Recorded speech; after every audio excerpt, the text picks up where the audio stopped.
We are in session 8 of Lead VLC. All right. Those of you guys who, it's interesting how this started. If you remember, you were asked, it's a hard word to say without saying A-S-T, asked. You were asked to be a part of this in December of 2019, okay? And our goal was to do 2020, 10 sessions in 2020. Obviously, got a little sidetracked there. So we are finishing next month.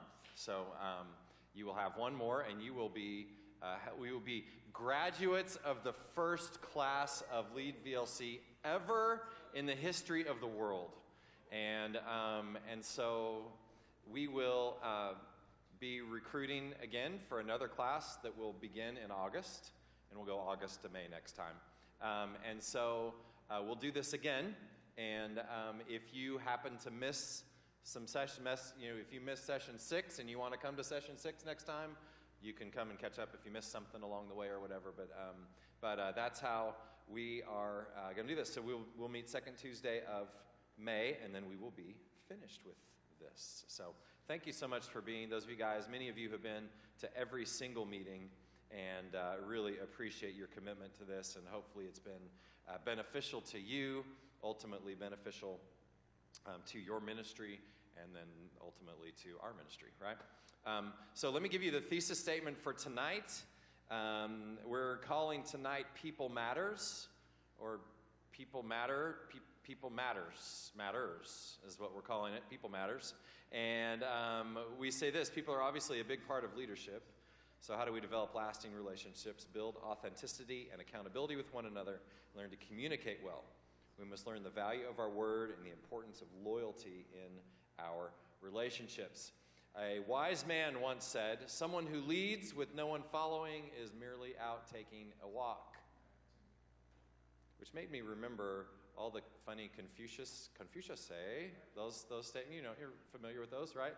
At the risk of sounding racist to an Asian, because we're really heightened on that these days, I will talk like this. Is that okay? Is that okay if I talk like that? Confucius say, "Man who stand on toilet is high on pot." Did you get it? Oh, I get it. Confucius say, "Man with one chopstick go hungry." Ooh. Confucius say, "A bird in hand makes hard to blow nose." That's funny. Confucius say, "Man who run in front of car get tired. Man who run behind car get exhausted."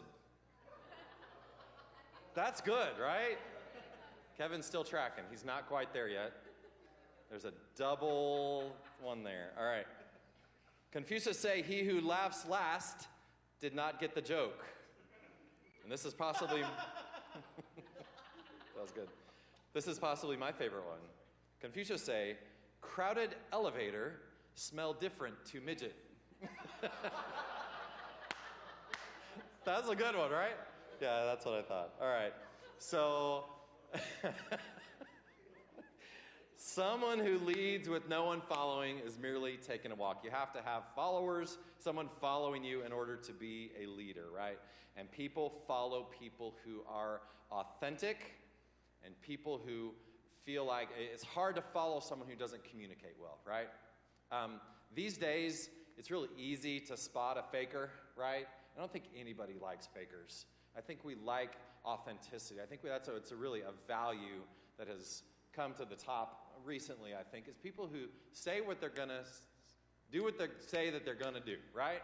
And so that is, and be who you are in one situation, and you are the same in another situation. That you act this way with these people, you act the same way with these people, you act the same way in public, right? That is what we crave, I think, and I think we are kind of don't want to be in close relationship with people that aren't like that, right? So, how do you build authenticity? Let's talk about authenticity, and let's talk about communication in leadership. Authenticity is the practice of letting go of who we think we are supposed to be and embracing who we actually are. Because I think a lot of times we put on a fake a fake self because we think that this person expects us to be that way, wants us to be that way, etc., etc. Authenticity is becoming who we actually are and putting aside what we think we're supposed to be, okay? So, a couple ways to build authenticity tonight. Ready? First thing is just to evaluate yourself, okay? And evaluate, do you think about some of these things. Do you like who you are? Do you, not who people think you are, do you like who you actually are? And then ask yourself, do people really know me? Do they know who I am when I am alone with my thoughts, when and you're saying, oh, that's scary, I don't want anybody to know that. Do people know you when you're not in public, when you're not with them? Are you scared that people wouldn't like what they see if they did actually know you? Okay? Or maybe you are, and you can answer yes, people really do know you, and that's great. Do you tend to follow the crowd and not speak up for yourself? You just kind of easily slip in with other people, or you just go the way that they're headed, and you don't stand up and say, I would like to do this, or I'd like to go this way, or whatever. You're just kind of not being authentic in that way. Okay? And maybe at some point you ask people close to you for input on this. Maybe it's a spouse or a very close friend to say, hey, what do you think about these things? Am I presenting myself to the world in the way that I really am? Okay? And as always, as we go through this, if you have a thought about any of this or a question about any of this or something you think we should discuss for a second, stop me, okay? So raise your hand if you want to do any of that. Okay? Bill, go ahead.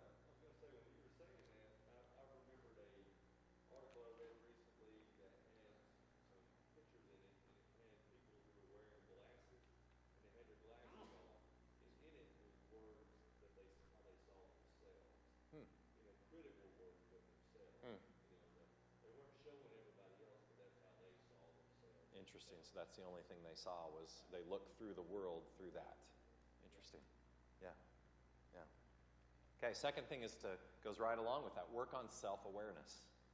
Okay. I read this little stat that a survey of the Stanford Graduate School of Business Advisory Council members, that sounds important, and it's on the internet, so it's true, recommended self-awareness as the most important capability for leaders to develop. Okay, so that is being self-aware, being aware of who you are, aware of how you lead, aware of how you interact with people is very, very important. We read a book in our staff called on emotional intelligence. Emotional intelligence, thank you. I guess you read it too. On being emotionally intelligent. Knowing who you are and how you operate, being very self-aware. So, ways to do this, man, write your story. Write out who you are. Write some things on that. Sometimes for me, when I write something down, it actually makes me go, okay, that's what I think about that.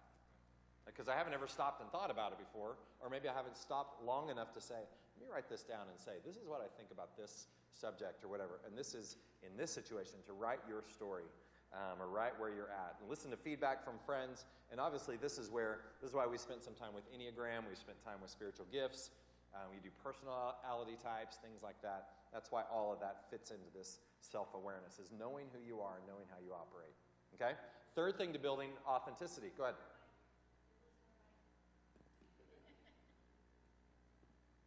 I liked it like that. Yeah, Bill.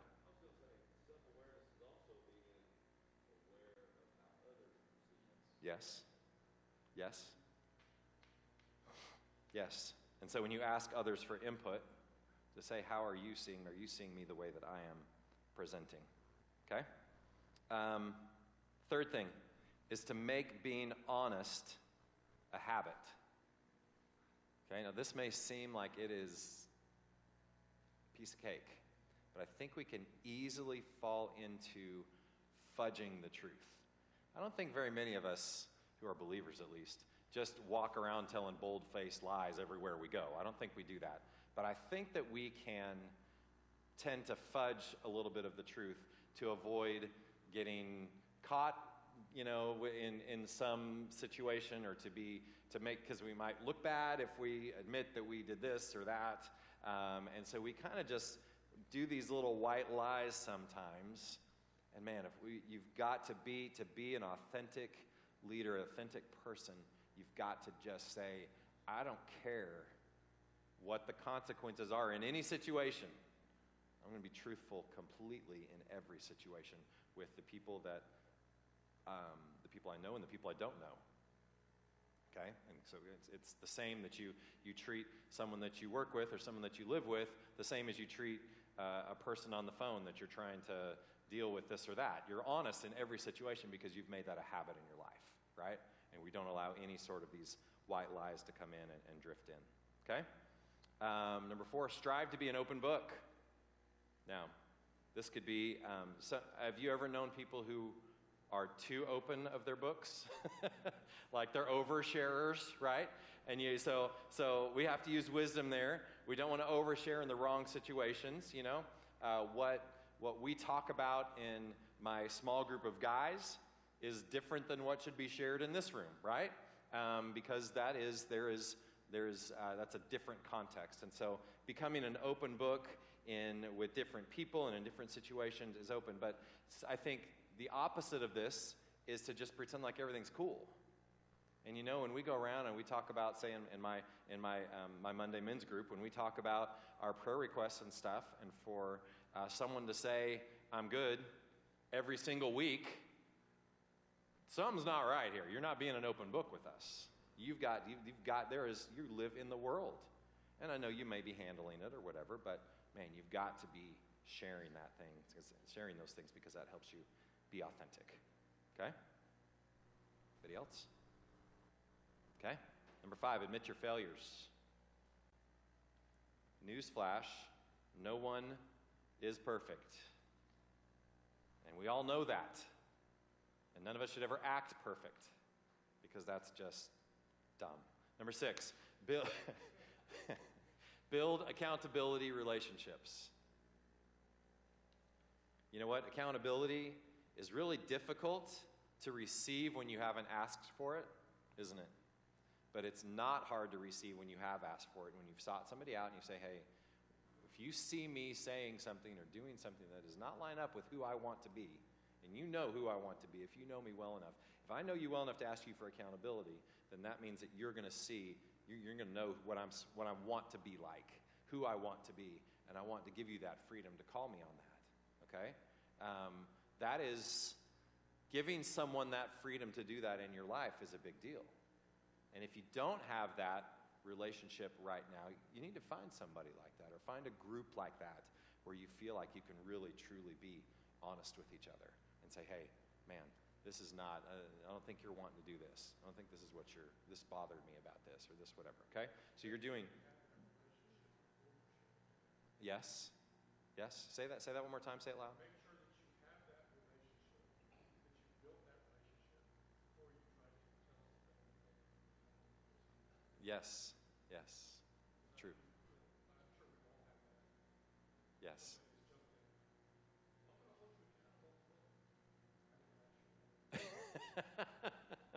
Yes. Yeah. Yes. Sure. Okay? Good. 7th one. Just do what you say you're going to do. Okay? Make your word your bond. If you tell someone you're going to meet them at lunch at 12, be at lunch at 12. Or if something emergency happens, tell them you're going to be late, right?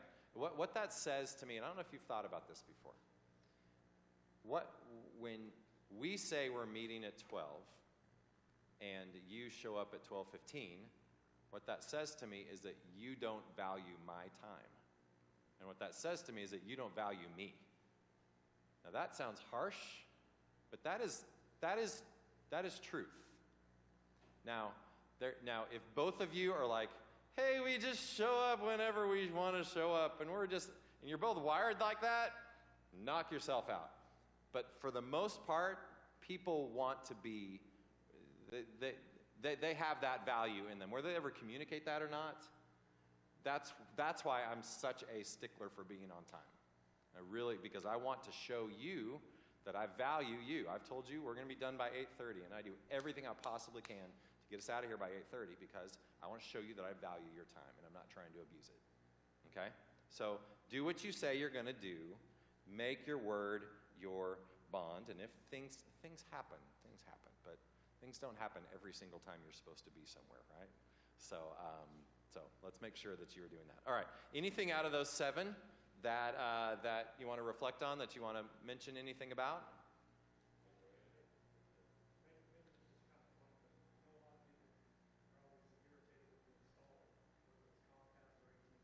Mm-hmm.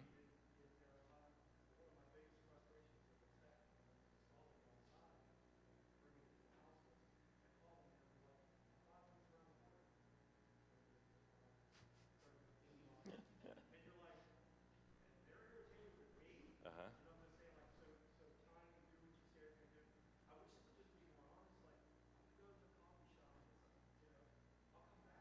Yes.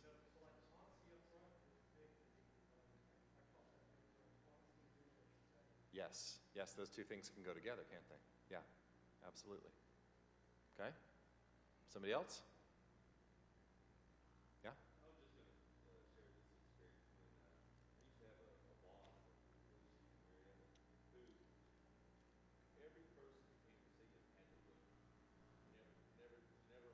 Hmm.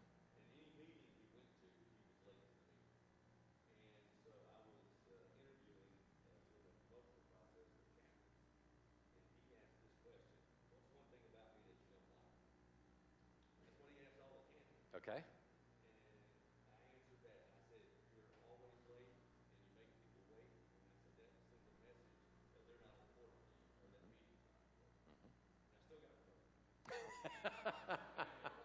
So you were honest. Okay, very good. Because that's did that change? Did it get any better? No? No. Okay. All right, Court.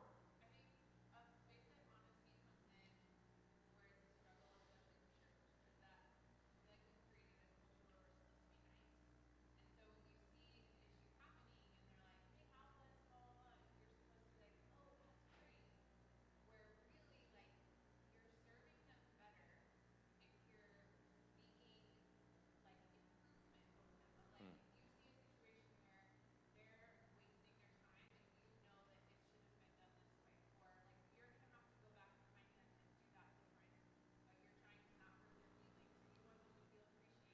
Yes.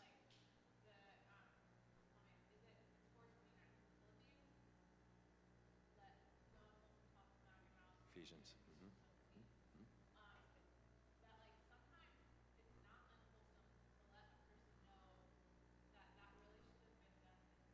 Yes.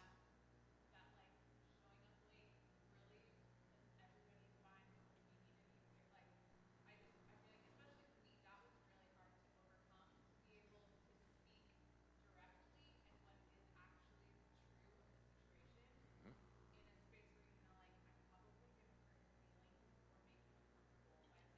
Right. Right. Right. I think that's one of the hardest things about leading and that makes leadership feel lonely sometimes is because if you have a ministry or an organization that you are leading, you have to have tough conversations. There's no way around it. You have to have those tough conversations.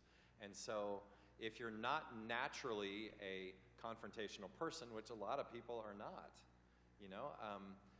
that can be very difficult, but you've got to step back and say, I care about you, and I'm going to treat you with love, and I'm going to treat you with kindness, I'm going to treat you with compassion, but at the same time, I care more about how this ministry is running, how this organization is running, than I do about whether you like me or not when we're done. I want you to like me, I want you to love me, because I'm going to love you and I'm going to treat you well, especially within a church, but ultimately, we've got to get some stuff done. And we've got to do it right, and we're going to do it the right way, and we're going to do it together, and we're going to do this in love, but you can't back down from those, but it does make you feel like a little bit lonely because you're like, I'm the one that's got to come after here and do this. It's up to me because I'm the leader, and that's not fun at all. But it's necessary. right? And that's honesty, that's being transparent, that's being authentic, is saying, hey, let's work on this. I think it's how you approach it probably that they'll respond one way or the other. Yeah. Yeah. Mm-hmm. Absolutely. Yeah.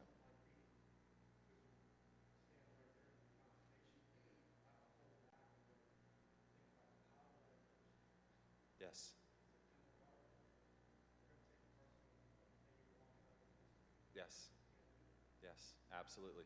And I think the other balance is being nitpicky, because some of us are like, you may tend to lean towards, if you want it done right, you're going to do it yourself. That's kind of how your default is. And so nobody else does it the way that you would do it. So just get out of my way and let me do it, which is not a good way to lead.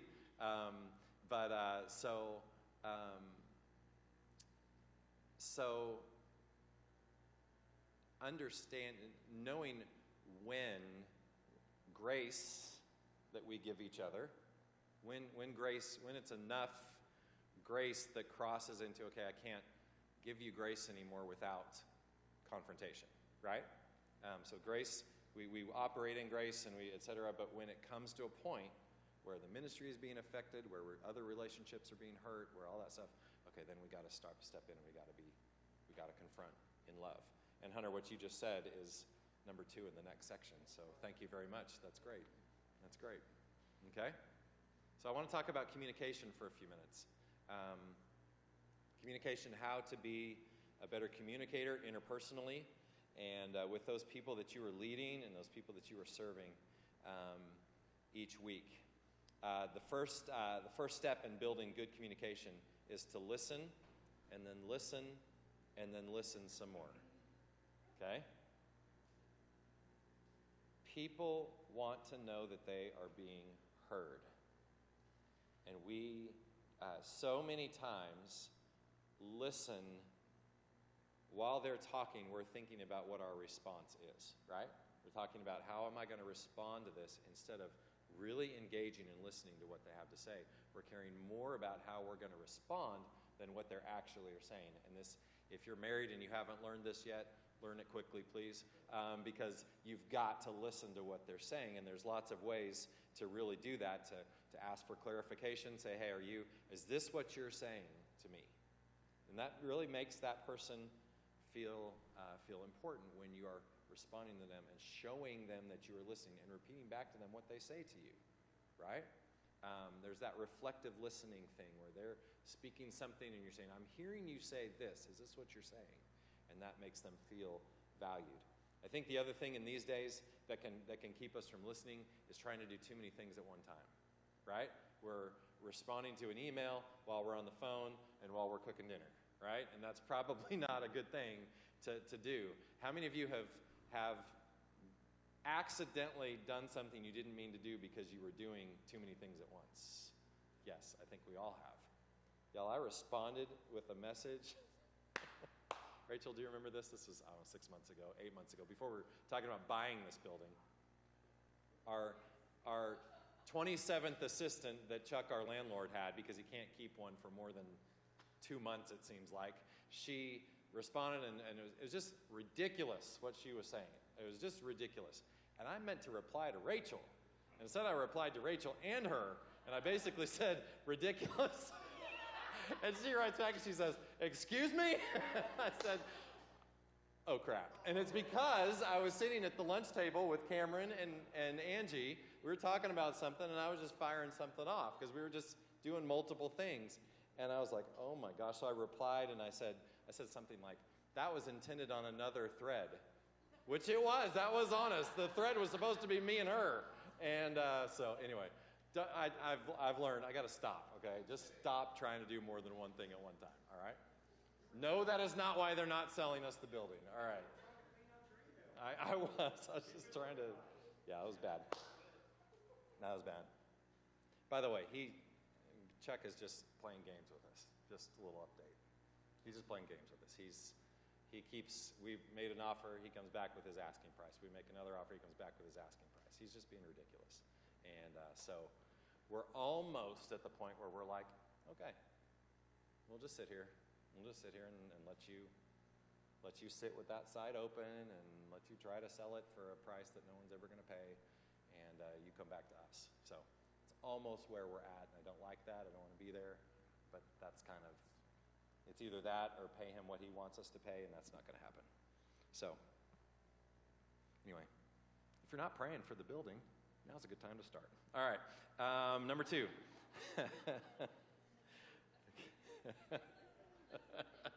That's right. Okay, number 2, what Hunter was talking about. Notice who you're talking to. In communication, notice who you are talking to. It matters who that person is when you're talking to them in what way. And it matters how they've responded to you in the past. It matters your history, if it's a long history or a short history. Those things matter. Notice who you're talking to. If you know there's someone that gets their feelings hurt, approach them with a little bit more kindness. If they're someone that you're, coming right at each other, then go for it. You know what I mean? So you know that. I'm just, something that you know. All right, number 3, use appropriate body language when you communicate. Okay, make sure that you appear accessible. So standing there talking to someone like this probably isn't good, right? Because what does that say to you? That says I'm closed off. Do you do that a lot, Jonah? You do? I want to know what you're saying about this. So make sure that you're being accessible. Make sure that you're keeping eye contact. I mean, that's like the biggest thing when you're talking to someone. If someone's talking and you start looking off, that means I don't really care what's going on with you, KB. I'm going to look over here and see what's going on. Stop doing that to me. So make sure you're keeping your eye contact. Make sure you're presenting a positive body language, okay? You just got to pay attention to this kind of stuff, okay? Number 4, don't ramble.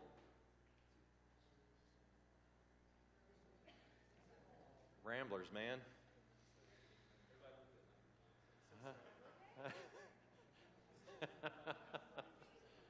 Okay? There's a balance between being a detailed communicator, which is nothing wrong with being a detailed communicator. Some of us are detailed communicators, some of us are not. There's a difference between being a detailed communicator and rambling. And I think that when you don't have the self-awareness to see that other person is like glazing over, and you've got to be in the conversation. You've got to pay attention to that kind of stuff and go, okay, let me wrap this up because I can see I'm losing you, right? And then to train yourself to not get to that point is also good too, okay? So don't ramble. And good, okay? Got a couple more. 5, write things down. Do not rely on your memory. Take notes when you are talking to another person or when you're in a meeting. If I'm out here on Sunday morning and someone says, hey, can we meet Thursday for lunch? I'm going to right then pull my phone out and I'm going to write it down. I'm not going to try to remember I'm supposed to meet that person on Thursday for lunch. And if I do all the time on Sunday. If you see me walking through the building like this, it's because I'm saying, hey Siri, remind me to do this or that, which it's going to tell me to do now. Dude, did I just hey Siri your phone?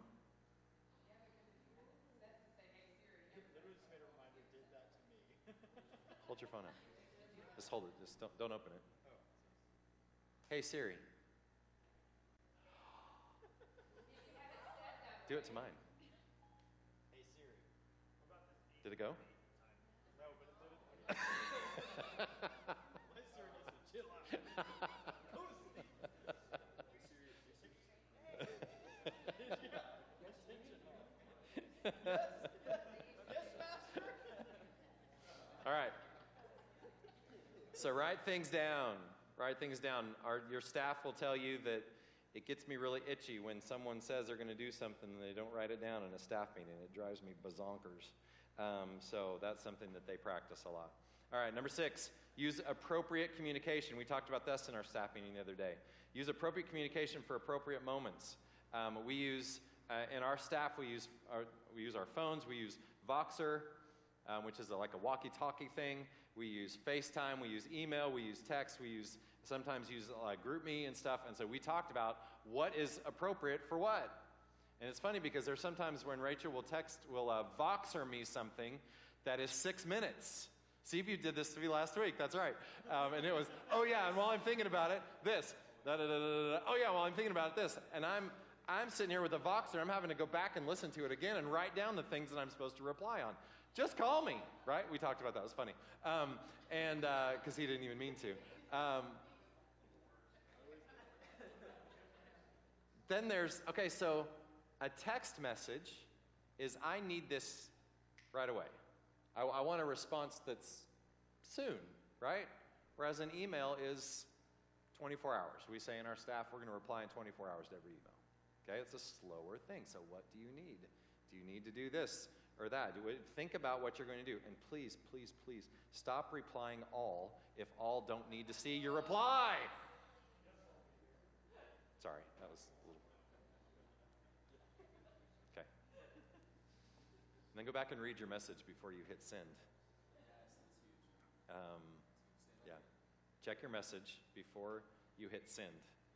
I was texting Sosthenes today. This just happened. I wrote this yesterday, and then I was texting with Sosthenes today, and where's his message? And I said, but what do I save these, I was voice texting, and I said, but what do I save these files as? And it typed that last word, not as, but with a second S. And I voice texted, hit send, and looked down, I was like, oh, crap. So it just freaking happened to me, and I just wrote this yesterday. So pay attention to to your message before you hit send. Yes. All right. Okay. Number 7, think before you speak. Okay? Pause, think about what you're going to say. Don't get too overbearing with what you're going to say. Don't just say the first thing that comes to mind. Think before you speak. Pay close attention to what you say and how you say it. Number 8, treat everyone equally.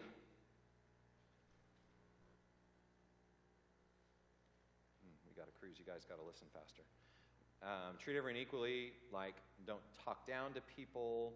I don't care if they are your lower on your org chart. Don't talk down to anyone. Treat everyone with respect. Everyone as your equal, whether they are technically below you, serving, in your ministry, whatever. Do not talk down to anybody. Number 9, smile. Does anyone have what people would define as like a mean resting face, or like you look like you're mad or you're sad all the time? Have you ever been told that? You have a sad resting face? Oh.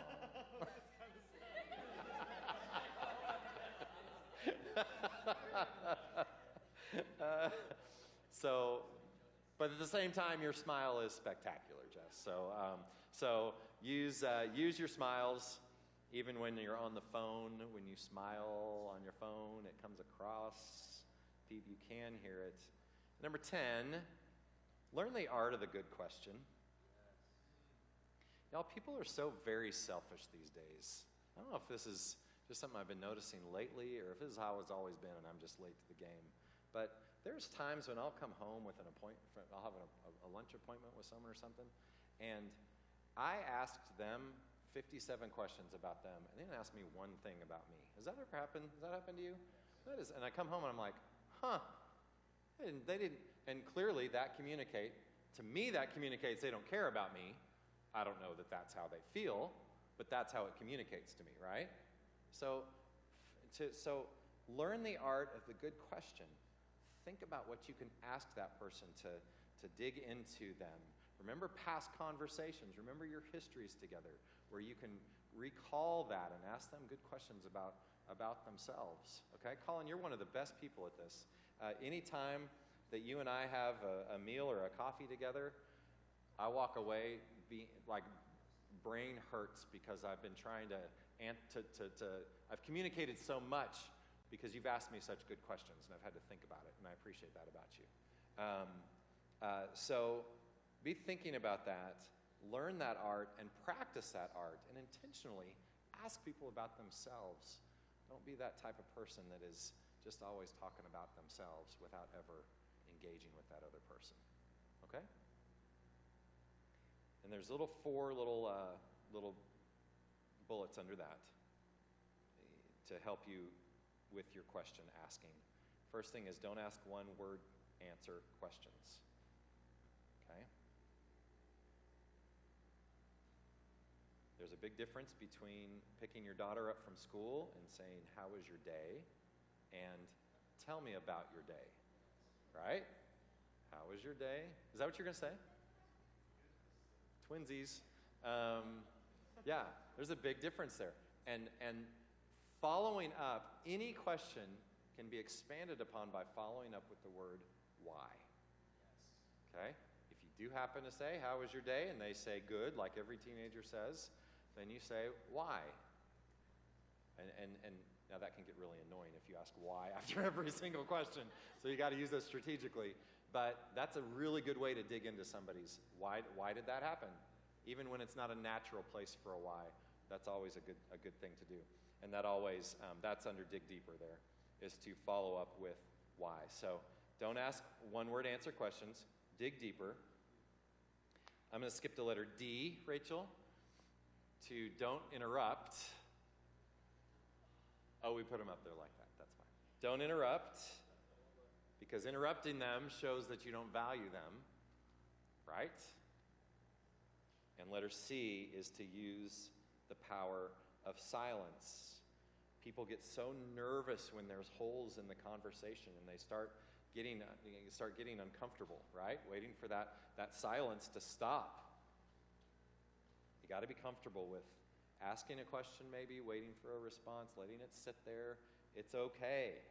You got to be comfortable with that silent period. Sometimes that person is processing, and then the dam breaks, right? And then it's boom, and it's a flood, and that's okay. And that's really good advice for small group leaders when you're leading a couples group or leading a student ministry group or a kids group, is letting it sit there for a second, not being afraid to let things be quiet for a second. Do you have something, Pat?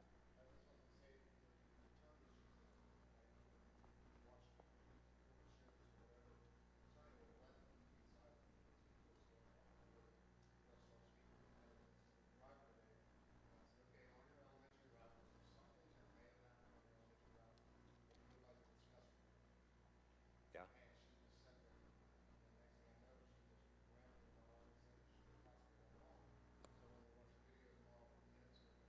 Yeah. So letting it sit there for a minute was helpful. Yeah. Yeah. Okay, we're going to practice this for just a second.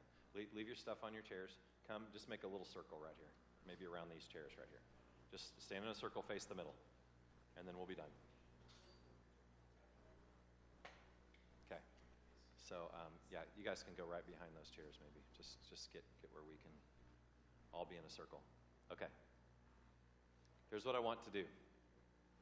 In just a minute, I'm going to ask you to everyone close your eyes. Okay? And we are going to count to 10, one at a time. Someone will say 1, the next person will say 2, in no order. If you talk over someone, you got to start over. Okay, hold on. Starting in just a minute. All right, everybody close your eyes. Okay. Breathe for just a second. Okay.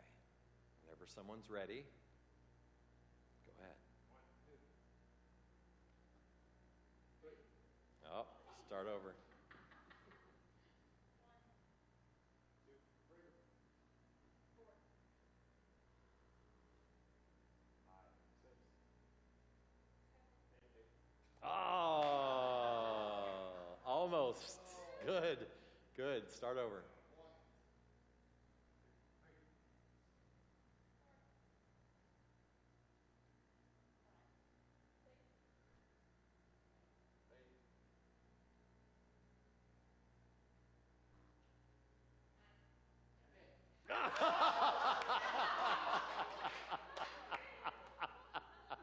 One more time. One more time.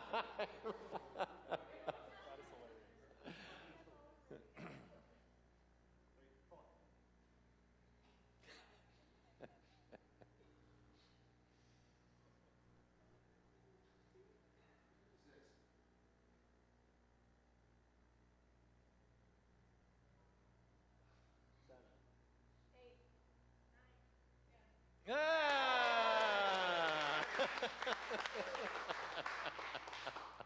All right.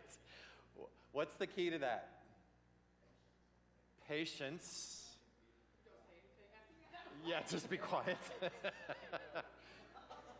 than people here. I'm keeping my mouth shut. Listen more than you talk, right? Okay. Being okay with silence.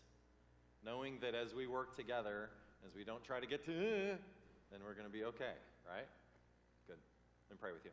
Lord, thanks for today. Thank you for this time tonight. I thank you for the people in this room, Lord, these who have seen this program through for a long time now. I thank you for that, Lord. I pray that you would help us take these things that we've learned tonight. I pray that you'd help us to build those into our lives, that we would build them into our teams. As we lead in different ministries and different situations, God, I pray that you'd help us to be sensitive to people. I pray that you'd help us to communicate well with them. I pray that you'd help us to be open and authentic and honest. I pray that you'd help us to be the same when we are in this group as we are if we're ever on a stage or if we're ever at home with our family, God, that we are the same people everywhere because we are the same when we're just silent and quiet with you. And so, God, that's who we want to be. We want to be authentic people who lead well and who communicate well. So, God, we love you. We give you so much praise, so much honor for today. We do pray for Chuck again tonight. We just ask that you just work on his heart, God. I just pray for something supernatural to go on there and that he would just call us tomorrow and say, all right, we're good. I pray for that, God, and I know that you can do it. I've asked that you would do it. And God, even more than that, I pray for his heart and his soul. I pray that he would see how we are behaving and that we're doing our best to follow Christ and to be Christ-like in our negotiations. I pray that he would see that and you'd give us opportunities to share more of the gospel with him and that he would respond to you, God. And whether that's from us or through someone else, Lord, I pray that his heart would become yours. So we love you and we give you praise for today. In Jesus' name we pray. Amen. Thanks, you guys. Have a great night.